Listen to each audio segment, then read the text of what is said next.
Bapak Ibu sadayana kumaha damang sehat semuanya. Alhamdulillahi Rabbil. Siapa yang bisa menghitung tetesan darah, hembusan napas, detak jantung, langkah kaki, bisikan telinga, lintasan pikiran, kedipan mata. Dan kita memang tidak disuruh Allah untuk menghitung, kita hanya disuruh untuk mensyukuri. Alhamdulillahi Rabbil alamin. Majelis kita yang begini ramai ini menjadi majelis bangkai, tidak bermakna apa-apa, busuk, berulat dan berbau. Kalau kita tidak menyebut namanya, kita tidak ingin majelis ini menjadi rusak, maka kita sebut namanya. Allahumma salli ala Sayyidina Muhammad wa ala ali Sayyidina Muhammad. Saya sekarang sedang berada di kota Sukabumi. Kota yang unik dan agak aneh. Di tempat lain saya diundang oleh bupati, kepala daerah, sehari menjelang acara batal. Di Sukabumi jadwalnya di SMK. Berita kedatangan saya didengar oleh Bapak Wali Kota beserta seluruh jajaran. Diundang belum, jangan tunggu. Jadwal yang sebetulnya dari sekolah, berita kedatangan itu didengar, diundang, dan akhirnya kita bertemu. Di tempat lain jadwal Abdul Somad aslinya di Tanah Lapang, tapi karena mengkhawatirkan orang ramai pindahkan ke masjid. Tapi di Sukabumi aneh, balehonya masih besar, acara di Masjid Agung, dialihkan ke Tanah Lapang. Allahu Akbar. Allahu Akbar. Andai sebanyak ini manusia masuk masjid, apa yang terjadi? Di tempat lain Abdul Somad dijemput pakai mobil, kacanya tertutup hitam. Jamaah dari luar mengetuk, Ustaz Somad buka, kami mau lihat. Sampai di Sukabumi mobilnya nggak pakai kaca. Saya dengan PD-nya ngelambaikan tangan di jalan, jamaahnya ragu. Kok mirip Ustaz Somad ya? Allahu Akbar. Kenapa Ustaz Somad agak grogi pagi ini? Karena di belakang saya ada seseorang alumni Al-Azhar Kairo. Saya tanya, Kiai Ajengan di Mesir tahun berapa? Tahun 75 sudah tamat Al-Azhar. Saya lahir 77. 2 tahun sebelum lahir beliau sudah hadir. Jadi mohon maaf kalau saya nggak ngelihat ke belakang, takut isi ceramah hilang. Beliau adalah guru kita semua, Kiai Fathullah. Mudah-mudahan panjang umur, sehat badan. Bapak Wali Kota beserta Bapak Wakil Wali Kota, Bapak Kepala Dinas, Kepala Badan, Kepala Kantor yang ada kepala maupun tidak berkepala, Bapak Sekda, Bapak Asisten, Bapak Dandim, Bapak Kapolres. Ini kalau saya sebutkan bisa jam 12 baru selesai.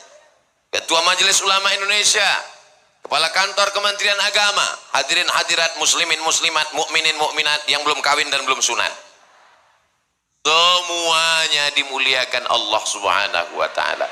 Amin ya rabbal. Ini kamera sedang memantau kita. Angkat tangan, lambai ke kamera.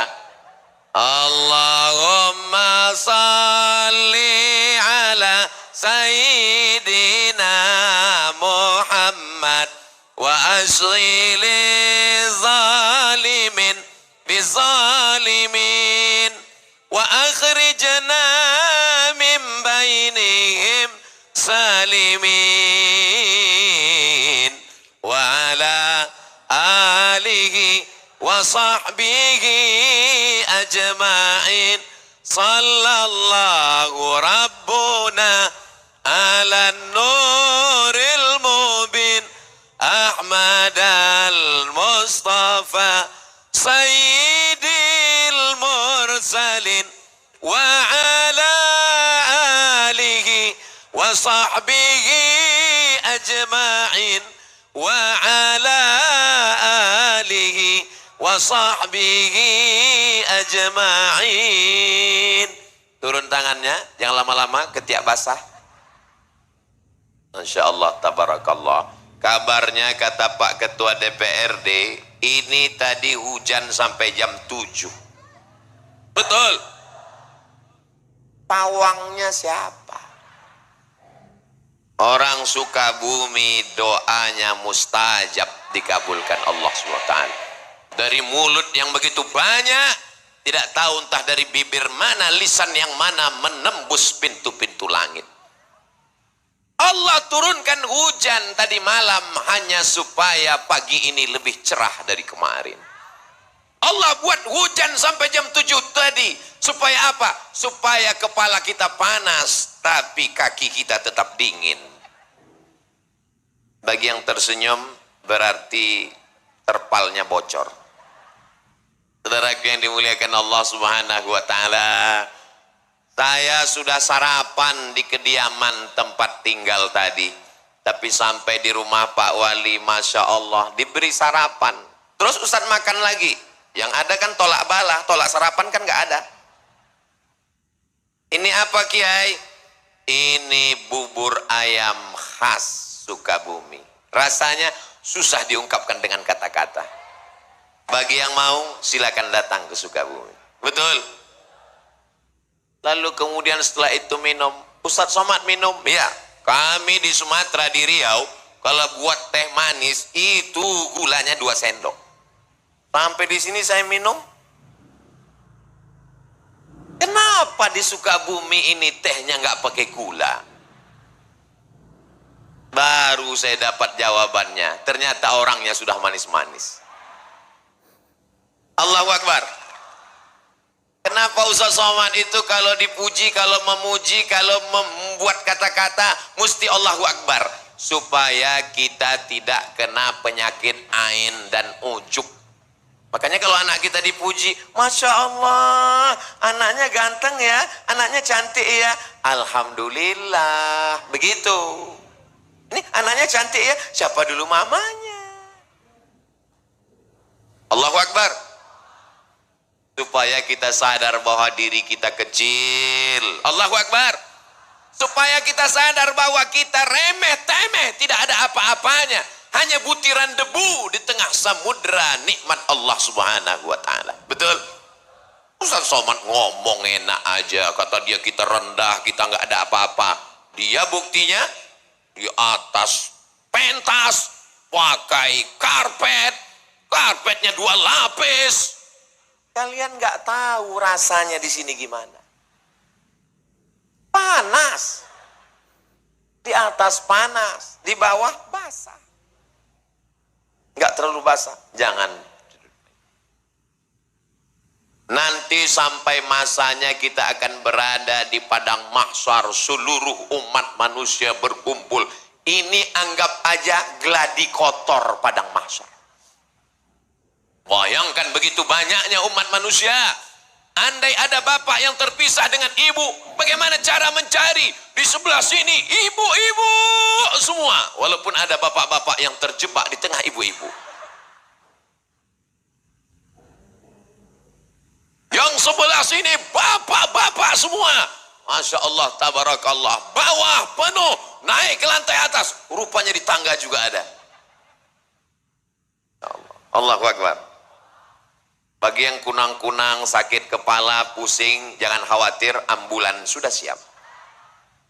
Bagi yang terasa kehausan, jangan cemas, damkar di belakang ready.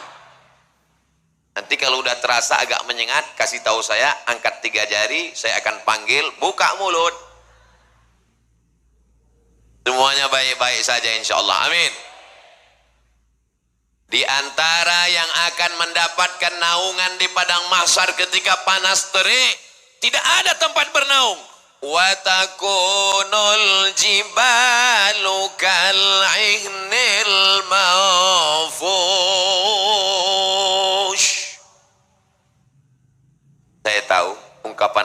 itu dipaksakan. Suara saya tidak semerdu suara orang Sukabumi. Alamnya indah, tanam-tanamannya hijau, kotanya bersih. Kesan saya pertama melihat jalan-jalan di Sukabumi bersih. Kita jaga kebersihan ini insya Allah. Kotanya bersih, jalannya bersih, hatinya bersih, pikiran bersih insya Allah. Amin. Sampai-sampai, ini bukan baru sekarang aja. Bukan Abdul Somad aja yang ngomong begini. Apa kata orang Belanda dulu mengatakan ini kota? Apa kata dia tentang kota ini? Kota yang memabukkan. Tapi isinya bukan pemabuk. Kenapa memabukkan? Membuat orang terlena dan terpukau. Tapi kata Kiai tadi, Ustadz Somad, tolong Sukabumi jangan diterjemahkan ke bahasa Arab. Kenapa gitu Kiai? Karena terjemahan bahasa Arabnya hubbud dunia. Kota Sukabumi tetap Sukabumi. Jadi adik-adik santri-santri nanti yang tamat dari pondok di Sukabumi sampai ke Al-Azhar Mesir, ketika ditanya min aina anta, kalau bahasa kampung kami, where are you come from? Jangan dijawab ana min hubbid dunia. Tetap katakan ana min Sukabumi. Amin. Upacara peringatan Hari Santri Nasional. Kota Sukabumi disebut juga dengan kota santri. Sampai-sampai di pinggir jalan pakai kain sarung dengan pecinya yang khas. Dari seragamnya kita sudah tahu bahwa dia adalah santri. Dan yang di hadapan saya ini, saya tidak santri Pak Ustadz. Kalian mungkin bukan santri, tapi melahirkan santri.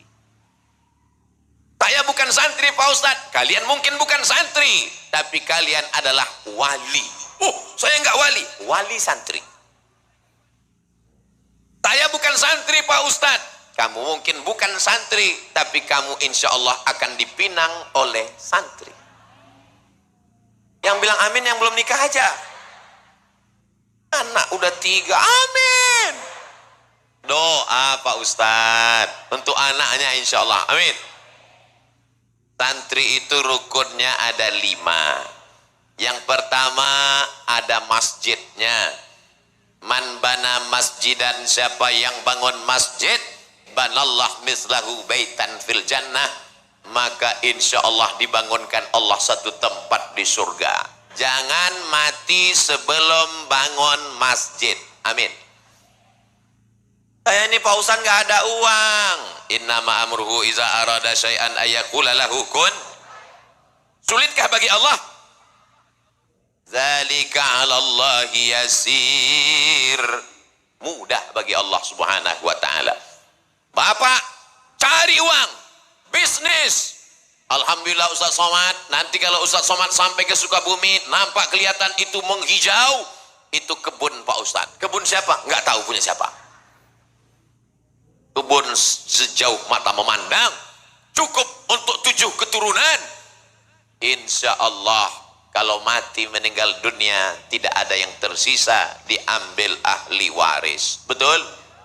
Ibu mohon maaf, jangan tersinggung, jangan marah, jangan sakit hati, jangan katakan saya Ustadz provokator. Janji? Siap? Bisa? Kalau bapak meninggal, ibu mau ikut? Saya bukan mau merusak hubungan kalian, Beb. Saya cuma mau ngasih tahu bahwa yang kekal abadi adalah bangun masjid. Masjidnya apa namanya? Masjid Agung. Masjid apa namanya? Islamic Center. Masjid apa namanya? Masjid Al-Ikhlas. Ustaz Somad, itu namanya masjid apa? Masjid Insya Allah. Kenapa? Enggak selesai-selesai. Saudaraku yang dimuliakan Allah Subhanahu wa taala, ma la yudraku kullu la yutraku kullu. Kalau tidak bisa bangun semuanya, jangan tinggalkan semuanya. Kamu pernah bangun masjid? Pernah. Tapi kamu kan orangnya nggak kaya. Memang aku nggak pernah bangun masjid secara utuh. Terus aku cuman kasih AC-nya, iuran 2.000. Insya Allah masuk surga dapat anginnya dikit aja. وَمَنْ يَعْمَلْ مِثْقَالَ ذَرَّةٍ خَيْرًا yarah. Sebesar biji sawi pun amalmu akan dibalas Allah. Innallaha la yudhi'u ajral muhsinin. Allah tidak menyia-nyiakan balasan orang yang berbuat baik. Selagi ada kekuasaan, tanda tangan di ujung jari, pakai untuk membangun masjid. Betul? Kenapa Ustaz sampaikan begini? Ini di belakang saya ada orang-orang yang dititipkan Allah jabatan dan kekuasaan. Pakai bangun masjid. Saya diundang oleh salah satu kantor. Keluar dari kota, masuk jalan, lewat hutan, sudah tertidur, bangun lagi, tidur lagi, bangun lagi. Belum sampai juga. Sampai akhirnya kami pun di lokasi. Saya tanya, ini yang mau kita tuju? Iya. Acara kita apa? Peresmian musola. Dalam hati saya, apa? Balon siapa terbang?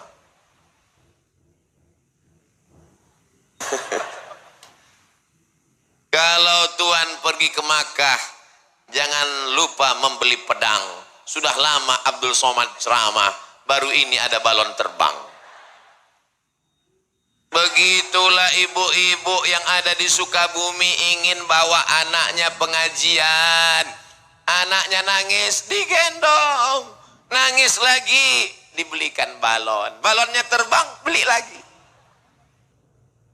Ternyata tabligh akbar pengajian tidak hanya membangkitkan semangat, tidak hanya membangkitkan iman, tapi juga membangkitkan ekonomi umat. Betul? Gak percaya? Tanya sama yang jualan. Yang jualan senyum. Betul Pak Ustadz? Diperbanyak lagi tabligh akbarnya. Allahu Akbar. Saudara yang dimuliakan Allah. Sampai ke lokasi. Biasanya Abdul Somad diminta untuk menandatangani prasasti peresmian masjid, kabupaten, kota, provinsi. Musola. Pak, saya tanya, tiba-tiba datang bapak-bapak kumisnya melintang. Iya Pak Ustadz, masa kumis membujur? Ini apa Pak? Banyak orang urusan ke kantor ini nggak ada tempat sholat Ustadz. Jadi saya buat musola ini. Pakai uang negara? Enggak, iuran kami. Bapak jabatannya Kapolsek. Kapolri tinggi, Kapolda, Kapolres, Kapolresta, paling bawah Kapolsek. Bisa bangun musola dengan kekuasaan. Dan mereka memang nggak terlalu sulit untuk mengumpulkan ini. Kan tinggal prit, langsung jadi. Tapi masjidnya nggak masjid Al-Prit. Bayangkan orang sholat di musola pagi, petang, siang, malam. Semua yang urusan. Mengalir pahalanya sampai hari kiamat. Semua kita yang hadir ini bercita-cita sebelum mati bangun masjid insya Allah. Amin. Saya pergi ke Jombang, Jawa Timur. Ziarah ke makam Hadratus Syekh Muhammad Hashim Asy'ari. Di sampingnya ada masjid. Saya pergi ke Yogyakarta. Ziarah ke makam Kiai Haji Ahmad Dahlan. Di sampingnya ada masjid. Hampir semua ulama meninggalkan masjid. Bagaimana dengan Presiden Negara Kesatuan Republik Indonesia? Belanda pergi, Jepang terbang. Apa yang kekal abadi? Rezim Orde Lama tumbang, datang Orde Baru jatuh. Tapi yang namanya masjid tetap kekal abadi. Masjid Kemerdekaan, Masjid Istiqlal, dibangun oleh Presiden Insinyur Soekarno. Allahu Akbar. Kalau mau kekal abadi, bangun masjid. Doakan supaya Ustadz Somad bangun masjid sebelum meninggal. Ngeresmikan masjid udah banyak. Sampai hari ini saya, kalau dihitung-hitung ngeresmikan banyak. Berikut ini pengguntingan pita oleh Ustadz Abdul Somad. Berikut ini pemencetan tombol. Akan terbuka tirai nama masjid.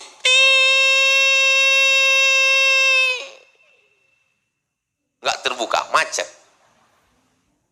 Berikut ini penandatanganan prasasti oleh Abdul Somad. Lama-lama saya mikir dalam hati, saya nggak pernah bangun, saya nggak pernah ikut pembebasan tanahnya, saya nggak pernah ikut nyemennya, saya nggak pernah ikut masang karpetnya. Jangan-jangan nanti pas di akhirat berikut ini Abdul Somad dipersilakan masuk surga secara seremonial. Nauzubillah, nauzubillah, nauzubillah. Ustaz Somad, itu yang di atas pentas kanan dan kiri Ustadz itu adalah para imam-imam Masjid Agung. Di dalam kepala mereka Al-Quran, suara mereka merdu, mereka membimbing sholat, masjidnya dibangun, tapi juga imarah memakmurkan masjid.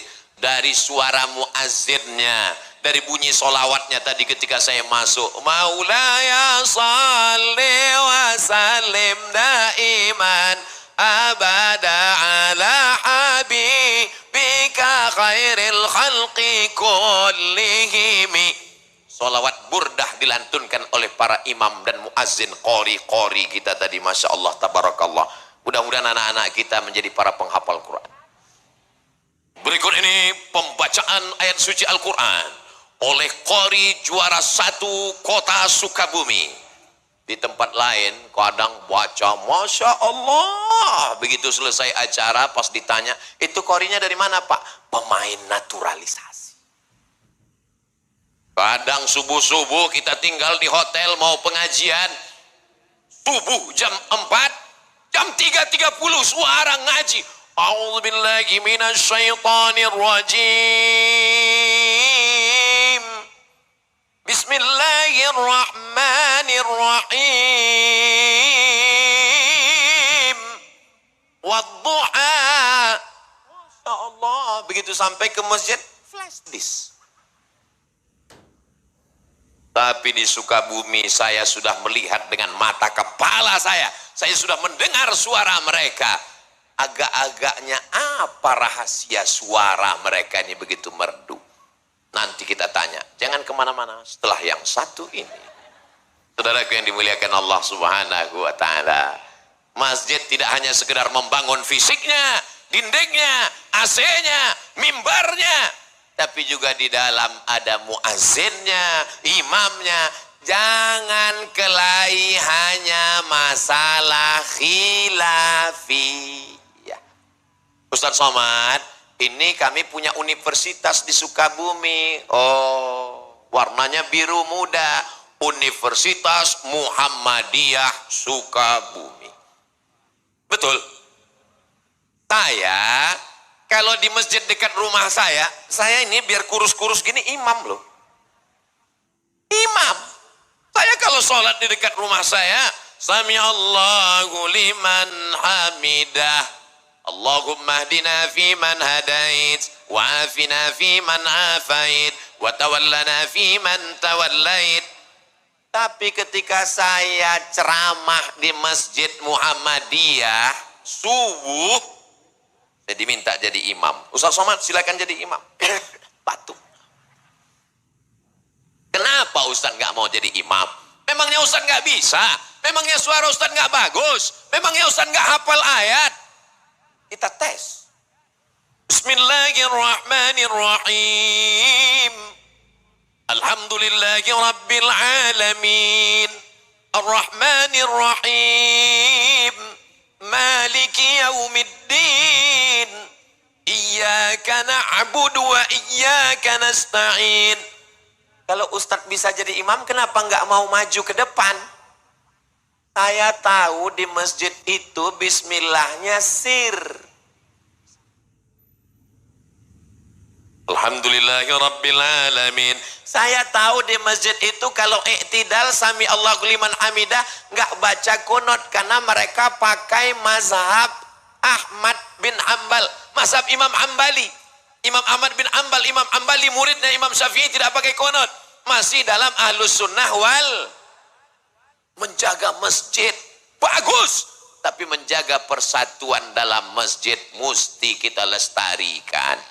Maka jalan yang paling aman, jalan tengah adalah persilakan imam tetapnya maju ke depan. Apa susahnya ngaku batuk? Ustaz udah bohong, Ustaz kan nggak batuk. Saya kan suara saya agak serak-serak dikit. habis ceramah. Persatuan lebih diutamakan. Allahu Akbar. Saudaraku yang dimuliakan Allah Subhanahu wa taala, dalam satu agama, sedangkan beda agama aja kita bisa bersejaga persatuan, betul? Saya kemarin dapat WhatsApp, saya bacakan ya. Kok nggak kebuka? Ustadz Abdul Somad, kabarnya besok mau ceramah di lapangan Merdeka Kota Sukabumi. Tolong nanti sampai di sana, lihat sebelah lapangan tempat takbir akbar ada gereja. Itu gereja saya waktu masih kecil. Mana dia?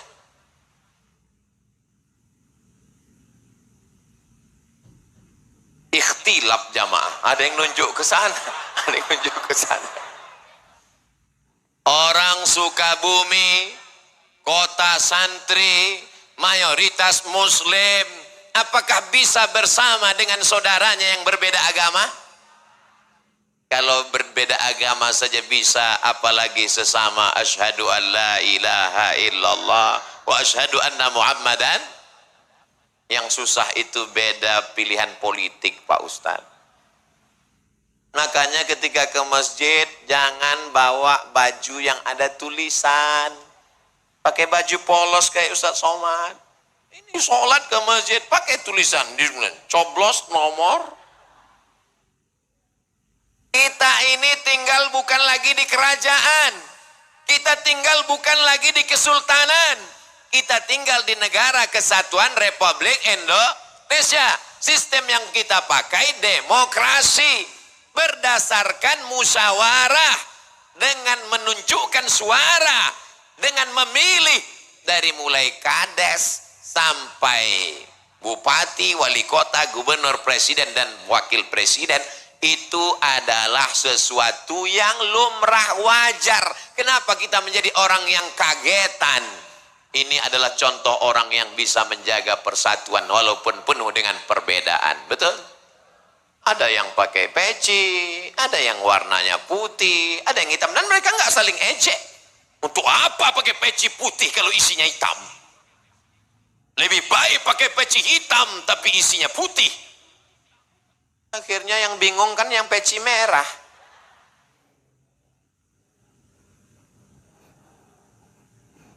Ustaz Somad kenapa pakai peci merah? Saya dikasih sama jawara Betawi peci merah. Jadi saya pakai. Kalau kita dikasih sesuatu, Bu, kita pakai. Supaya apa? Wa amma bi ni'mati rabbika fahaddits. Jangan kita simpan. Khawatir nanti yang ngasih, loh jangan-jangan udah dijual. Pakai, oh peci Ustaz Somad. Dan saya lihat ternyata kalau pakai peci merah itu, Masya Allah. Tadi waktu di jalan, nggak bohong, banyak saksinya. Teriak jamaah di jalan. Ustaz Somad ternyata lebih muda. Saudaraku yang dimuliakan Allah. Tapi hakikat maknanya adalah merah darahku, putih tulangku, negara kesatuan Republik Indonesia. Allahu Akbar. Saya melihat ke bawah ini. Gimana perasaan Ustaz Somad melihat ke bawah? Seperti pelangi sedang turun ke bumi. Merah, kuning, kelabu, hijau, oranye, merah. Masya Allah. Mudah-mudahan jilbabnya cepat lunas. Ustaz Somad suuzon. Doa. Saudaraku yang dimuliakan Allah Subhanahu wa taala. Rukun yang pertama masjid. Ajengan kiai alim ulama tuan guru buya membacakan kitab. Lalu kemudian datanglah murid-murid. Murid itu bahasa Arab. Diambil dari kata arada yuridu iradatan. Muridun. Orang yang punya keinginan kuat. Murid-murid. Upin-ipin. Muridun. Orang yang punya keinginan. Bahasa kampung Ustaz Somad. Student. Berasal dari kata study. Belajar. Orang yang belajar disebut dengan student. Lalu kemudian kita menyebutnya santri. Bahasa asli Nusantara. Untuk para penuntut ilmu. Meninggalkan kampung halamannya, ayahnya, ibunya. Jauh dari perantauan. demi untuk menuntut ilmu. Man kharaja fi talabil ilmi, siapa yang keluar rumah dengan niat menuntut ilmu, fahuwa fi sabilillah, maka dia berada di jalan Allah hatta yarji'a, sampai dia pulang ke rumah. Kalau dia mati, mati dalam keadaan mati syahid insyaallah. Diaminkan. Diaminkan supaya dia istiqomah Pak Ustadz, bukan didoakan supaya mati. Ibu bisa menjaga anak ibu 24 jam dari pagi sampai petang malam sebelum tidur sampai tidur? Gak bisa. Bapak sanggup menjaga, mengontrol anak dia pergi ke mall, jajan, belanja, main, pacaran? Gak bisa. Yang bisa menjaganya adalah pesantren. Kiai sudah bangun sebelum santri bangun. Dan ketika malam, santrinya tidur duluan. Kiai mengontrol siapa yang belum tidur, siapa yang sudah tidur, siapa yang pura-pura tidur. Begitulah mereka mendidik anak kita. Sebetulnya yang mendidik anak-anak ini kita. Tapi karena kita tidak sanggup, kita tidak mampu, maka kita serahkan ke pesantren.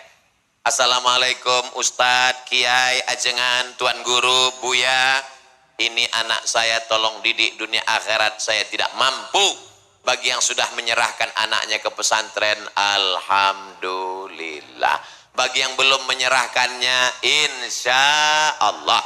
Bagi yang sudah saya kasih tahu enggak juga mau, innalillah.